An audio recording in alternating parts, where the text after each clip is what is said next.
the ministry of the Holy Spirit in salvation. ప్రభు అయిన యేసుక్రీస్తు నామములో మీకు అందరికి వందనాలు తెలియజేస్తున్నాను. పరిశుద్ధాత్మ సిద్ధాంతం 6వ భాగం, రక్షణలో పరిశుద్ధాత్మ పరిచయం.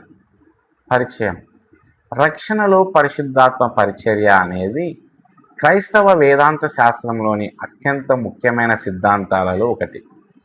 రక్షణ పూర్తిగా దేవుని కార్యమే మరియు క్రీస్తు విమోచన కార్యం యొక్క ప్రయోజనాలను విశ్వాసులకు వర్తింపచేయడంలో పరిశుద్ధాత్మ కేంద్ర పాత్ర పోషిస్తుంది. తండ్రి రక్షణను ప్రణాళికగా చేయగా, కుమారుడు తన మరణం మరియు పునరుత్థానం ద్వారా రక్షణను నెరవేర్చాడు. అయితే పరిశుద్ధాత్మ వ్యక్తుల హృదయాలకు మరియు జీవితాలకు రక్షణను వర్తింపచేస్తుంది. పరిశుద్ధాత్మ కార్యం లేకుండా ఏ పాపి కూడా స్వార్థను అర్థం చేసుకోలేడు. పాపమును గూర్చి పశ్చాత్తాపపడలేడు, క్రీస్తుని విశ్వసించలేడు లేదా ఆత్మీయ పరివర్తనను అనుభవించలేడు. పాపం కారణంగా మానవాళి ఆత్మీయంగా మృతమై ఉంది మరియు తనను తాను రక్షించుకోలేని స్థితిలో ఉంది. అందువల్ల పరిశుద్ధాత్మ పాపులను ఒప్పిస్తుంది, హృదయాలను పునరుజ్జీవింపచేస్తుంది, ఆత్మీయ అవగాహనను అనుగ్రహిస్తుంది, విశ్వాసులలో నివసిస్తుంది, వారిని పవిత్రపరుస్తుంది మరియు వారికి నిత్యం జీవం గురించి హామీ ఇస్తుంది. రక్షణలో పరిశుద్ధాత్మ పరిచర్య పాపులను విమోచించడంలో మరియు వారిని క్రీస్తు స్వరూపంలోనికి మార్చడంలో దేవుని కృప మరియు శక్తి విశ్వసనీయతను ప్రదర్శిస్తుంది. ఇందులో 12 ప్రధాన విషయాలు కలవు. మొదటగా పరిశుద్ధాత్మ మరియు పాపమును గూర్చిన ఒప్పింపు. ఆత్మ యొక్క రక్షణ పరిచర్యలో మొదటి దశ ఒప్పింపు. మొదటగా లోకాన్ని ఒప్పించడం. యోహాను 16:8లో యేసు ఇలా అన్నారు: ఆయన వచ్చినప్పుడు పాపమును గూర్చి, నీతిని గూర్చి, తీర్పును గూర్చి లోకమును ఒప్పింపచేయును. పరిశుద్ధాత్మ మానవుల పాప స్వభావాన్ని బయలుపరిచి రక్షణ యొక్క ఆవశ్యకతను తెలియజేస్తుంది. రెండవదిగా పాపమును గూర్చిన ఒప్పింపు. ఆత్మ పాపులను ఈ విషయాలను చూపిస్తుంది. దేవుని ఎదుట వారి అపరాధాన్ని, పాపం యొక్క తీవ్రతను, తమను తాము రక్షించుకోలేరనే వారి అసమర్థతను. ఒప్పింపు లేకుండా ప్రజలు ఆత్మీయంగా గుడ్డివారిగా మరియు కఠిన హృదయాలుగా మిగిలిపోతారు. 3. నీతిని గూర్చి ఒప్పింపు. పరిశుద్ధాత్మ పాపులను క్రీస్తు యొక్క పరిపూర్ణ నీతి వైపుకు నడిపిస్తుంది. 4. తీర్పును గూర్చిన ఒప్పింపు. ఆత్మ రాబోయే తీర్పును గూర్చి మరియు దేవుని ఎదుట నిత్య జవాబుదారితనాన్ని గూర్చి హెచ్చరిస్తుంది. రెండవ ప్రధాన విషయం పరిశుద్ధాత్మ మరియు పునరుత్పత్తి అనగా పరిశుద్ధాత్మ ఒక పాపికి ఆత్మీయ జీవాన్ని ఇచ్చే కార్యం. మొదటగా పునరుత్పత్తి యొక్క ఆవశ్యకత. యోహాను 3:3లో ఒకడు మరలా జన్మించితేనే కానీ దేవుని రాజ్యమును చూడలేడు. పాపం కారణంగా మానవులు ఆత్మీయంగా మృతులుగా ఉన్నారు మరియు వారికి నూతన ఆత్మీయ జీవం అవసరం. రెండవదిగా ఆత్మ వలన జన్మించుట. యోహాను 3:5 ఇలా చెబుతుంది: ఒకడు నీటి వలనను ఆత్మ వలనను జన్మించితేనే కానీ దేవుని రాజ్యంలో ప్రవేశించలేడు. పునరుజ్జీవనం అనేది పరిశుద్ధాత్మ చేసే ఒక అతీంద్రియ కార్యం. మూడవదిగా ఒక నూతన సృష్టి. 2 కొరింథీ 5:17 ఇలా బోధిస్తుంది: ఎవడైనను క్రీస్తునందున్న ఎడల వాడు నూతన సృష్టి. ఆత్మ విశ్వాసుల అంతరంగ స్వభావాన్ని రూపాంతరం చెందిస్తుంది.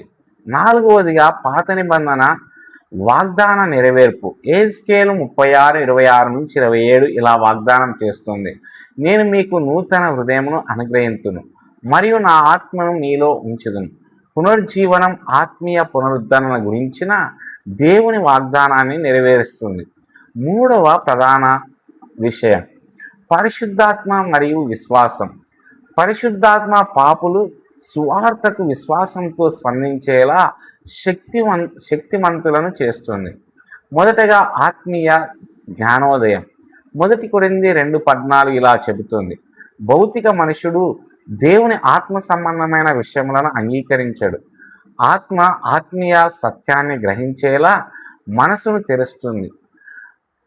2 పాపులను క్రీస్తు వైపు ఆకర్షించడం. ప్రజలను పక్షాతాపం మరియు విశ్వాసం వైపు నడిపించడానికి పరిశుద్ధాత్మ స్వార్థ ద్వారా పనిచేస్తుంది. 3 నిజమైన పక్షాతాపాన్ని కలిగించడం. నిజమైన పక్షాతాపం అంటే కేవలం భావోద్వేగ దుఃఖం కాదు, అది ఆత్మ ద్వారా పాపం నుండి దేవుని వైపు తిరగడం. 4వ ప్రధాన విషయం పరిశుద్ధాత్మ మరియు క్రీస్తుతో ఐక్యత. పరిశుద్ధాత్మ విశ్వాసులను క్రీస్తుతో ఐక్యపరుస్తుంది. మొదటగా ఒకే శరీరంలోకి బాప్తిస్మం పొందడం. 1 కొరింథీ 12:13 ఇలా చెబుతుంది, ఎలానగా మనమందరం ఒకే ఆత్మ వలన ఒకే శరీరంలోనికి బాప్తిసం పొంది ఉన్నాం. ఆత్మ విశ్వాసులను క్రీస్తుతోనూ ఆయన సంఘముతోనూ ఆత్మీయ ఐక్యతలోనికి తీసుకువస్తుంది. 2వది క్రీస్తు జీవంలో పాలు పొందడం. విశ్వాసులు క్రీస్తుతో ఐక్యమైనందున వారు ఆయన నీతిలో, జీవములో మరియు వారసత్వంలో పాలు పొందుతారు. 3వదిగా ఆత్మీయ సహవాసం. ఆత్మ విశ్వాసులకు మరియు క్రీస్తుకు మధ్య సహవాసాన్ని కలుగజేస్తుంది. 5వ ప్రధాన విషయం పరిశుద్ధాత్మ మరియు అంతర్నివాసం. రక్షణ యొక్క గొప్ప ఆశీర్వాదాలలో ఒకటి పరిశుద్ధాత్మ యొక్క అంతర్నివాస సన్నిధి.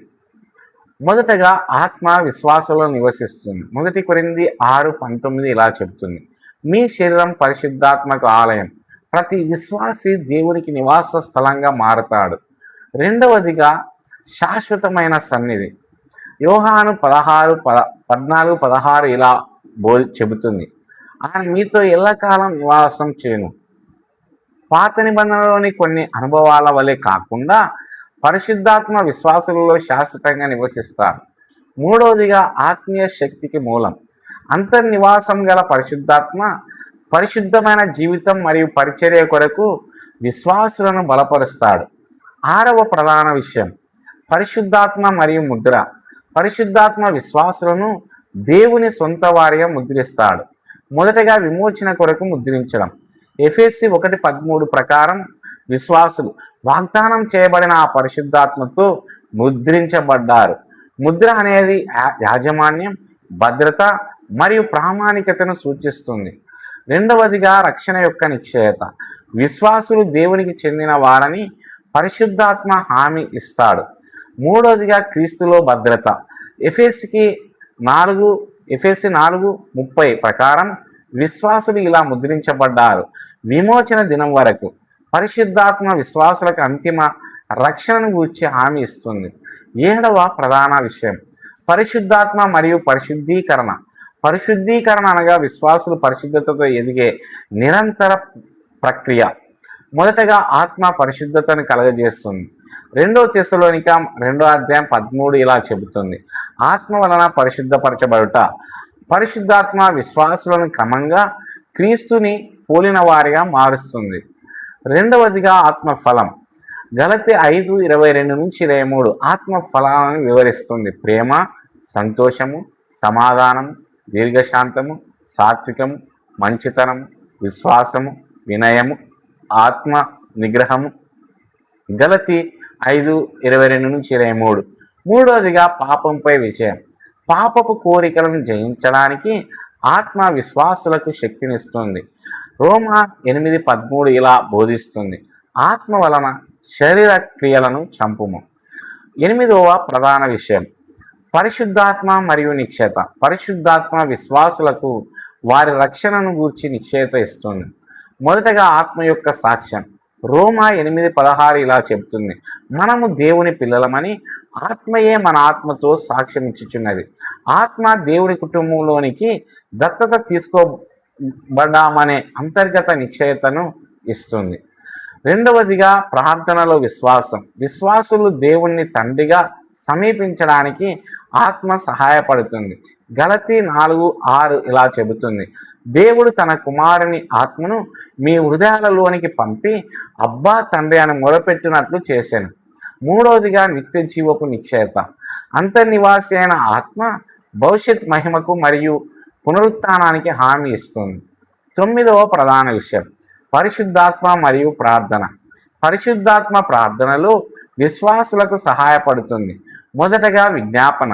రోమా 8:26 ఇలా చెబుతుంది, ఆత్మ మన బలహీనతలలో మనకు సహాయం చేయను.